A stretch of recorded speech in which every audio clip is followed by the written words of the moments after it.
Scion is no more, and that means the beloved FR-S has been replaced by Toyota's version, the 86, called the GT86 outside of our shores and the BRZ when it wears a Subaru badge.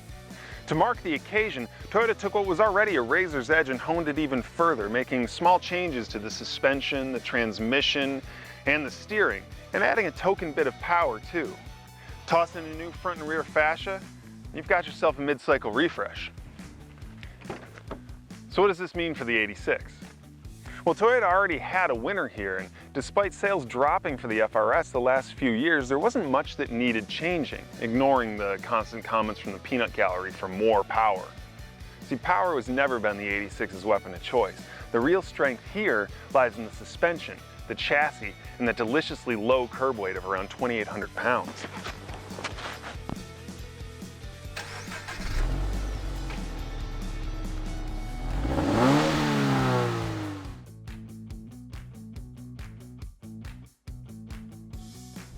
But you wanted more power and you got it.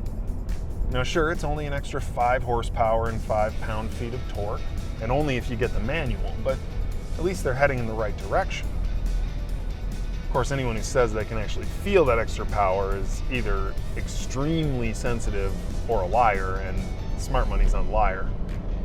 But more interesting are the small changes they've made. Like the final drive ratio, that's been increased to 4.3 from 4.1. What does this mean? Well, it means the car is going to move through the gears much more quickly and with a lot more perceived torque.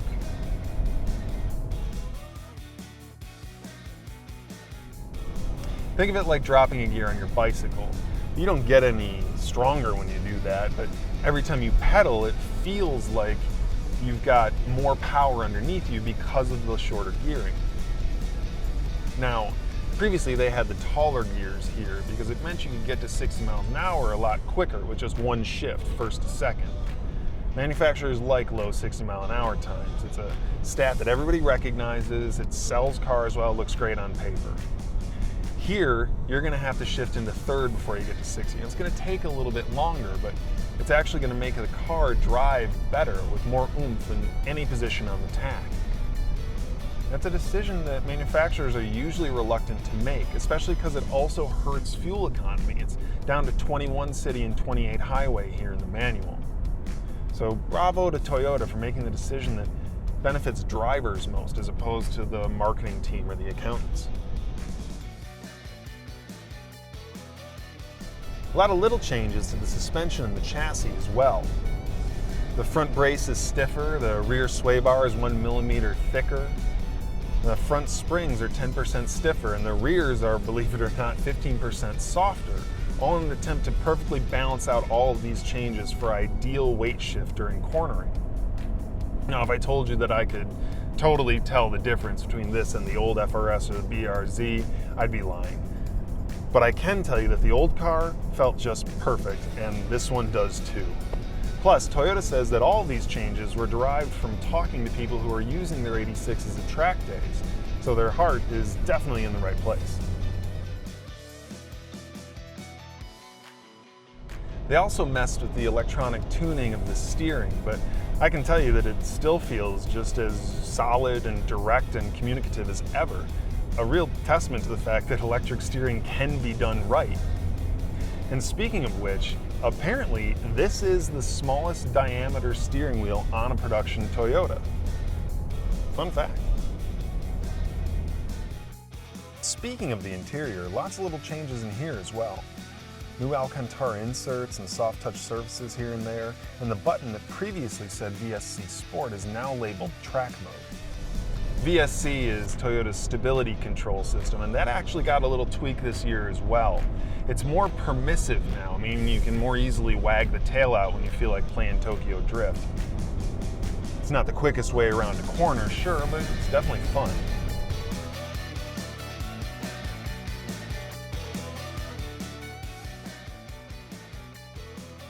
Now, the major complaint that you usually see, other than constantly and falsely being chastised for not having enough power, is with the interior of the 86, just how dated everything looks. Now, if you look at the old AE86 Corollas, you'll immediately see where the inspiration came from. Personally, I really like it, but I do understand the complaints. It's all very retro, and unless you have a connection to those old Corollas, you're just not going to get the reference. I love that it's the direction that they went in, though. There's just too damned many safe decisions being made in car design now.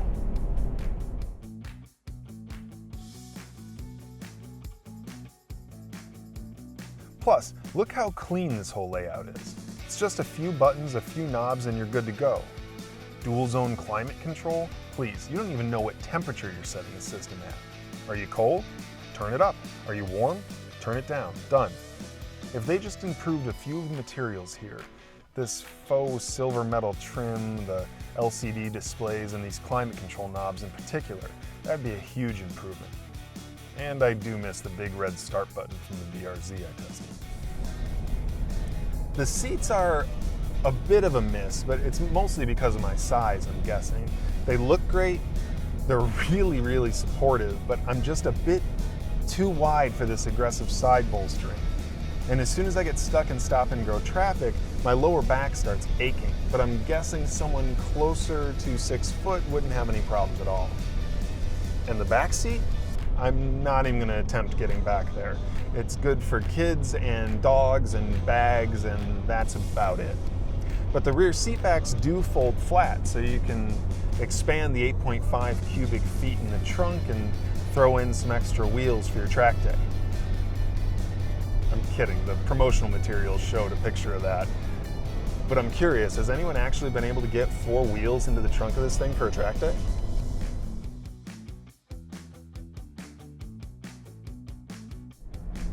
And you'll be able to afford that track day because the 86 is the best deal for a driver's car on the market. 2 Series with the track handling package, that comes close in feel, but you're gonna pay an extra 10 grand for that. Plus it's turbocharged and they pump fake engine noises through the speakers. Toyota wanted the 86 to sound better this year, so they revised the intake and the exhaust, and now it sounds better.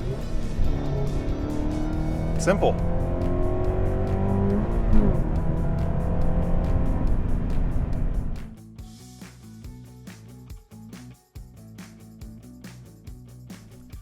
They stuck with the Scion paradigm here.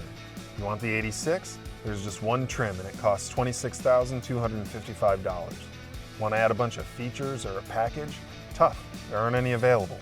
You can add LED fog lights for $600, mudguards for $85, navigation for $900, or a rear spoiler for $400. Plus, you've got access to the TRD parts catalog now, so there are lowering springs, sports intake and exhaust, sway bars, brakes, and even a quick shift kit. Toss on all that performance stuff and you're still under 30 grand. Add some TRD wheels and you'll just cross that line and still be about 8 grand lower than the BMW. Personally, I'm really glad that the FR-S has become the 86. For some reason it just feels right being a Toyota rather than a Scion. And we need more cars like this, cars that remind you of how much fun you had when you first learned how to drive. You should go buy one. You can thank me in the comments. Seriously, what, besides more power, would you like to see out of the 86? What's missing from this pretty little package? Because from where I'm standing, it's looking damn close to perfect. Hey, thanks for watching. For more details on the changes to the new Toyota 86, just click the link in the description. You can head over to CarGurus.com and read my full review. And for more car reviews, don't forget to subscribe to the channel.